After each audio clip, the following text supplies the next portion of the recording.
I think for most people alive, this is some of the most challenging times we've met. You're standing here and nowhere else in the world. The EMG is an opportunity to come together and learn how to be present to what is, so that we can create the future we choose, the future we want, by being fully here in this moment with one another, with our own being, and then stepping back out into life, into our challenges, into our work, into our families with that clarity. Now is the time for us to engage in a conversation about how men can step into their masculinity, how men can interact in the workplace, step into leadership in a way which is good for men and good for women and good for organizations. What do we men have to do in this world? You know, what is our purpose? What is our task? Just for now, get used to guiding one person together. It's clear that there's a crisis in masculinity.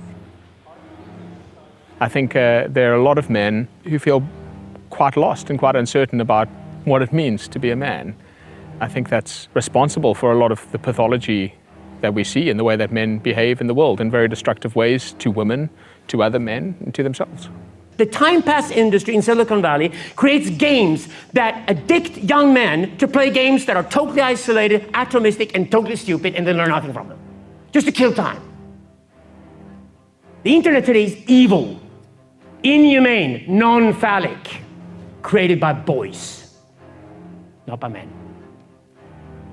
We have a unique chance to restore fatherhood and mentorhood, and it's called technology.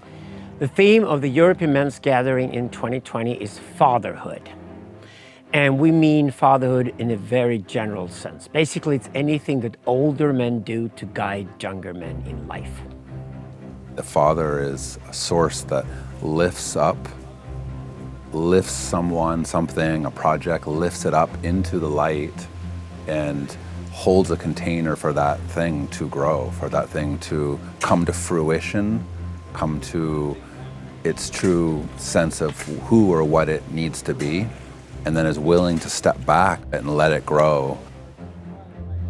After creating, then he protects that life, he provides for that life, and we also spoke about that he prays for that life, to that which is bigger than himself as well.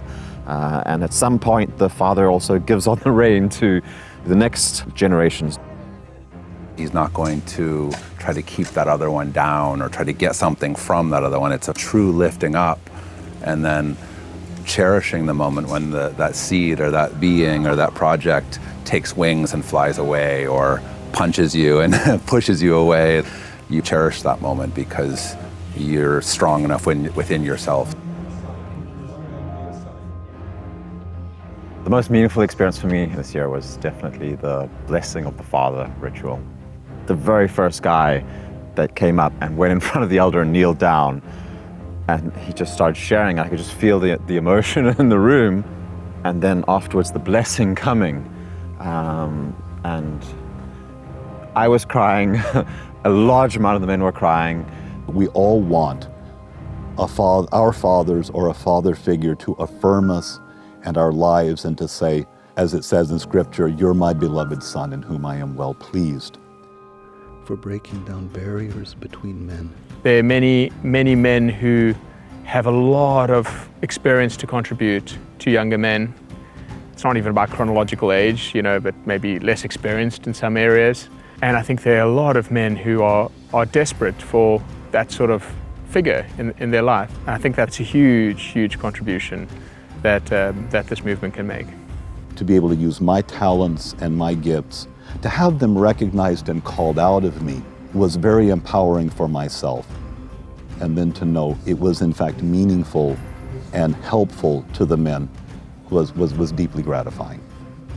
Every single man who was actually willing to lend a hand had a vital role to play in what we're doing. It helped us to actually find our contributive roles and to learn to admire each other at the same time.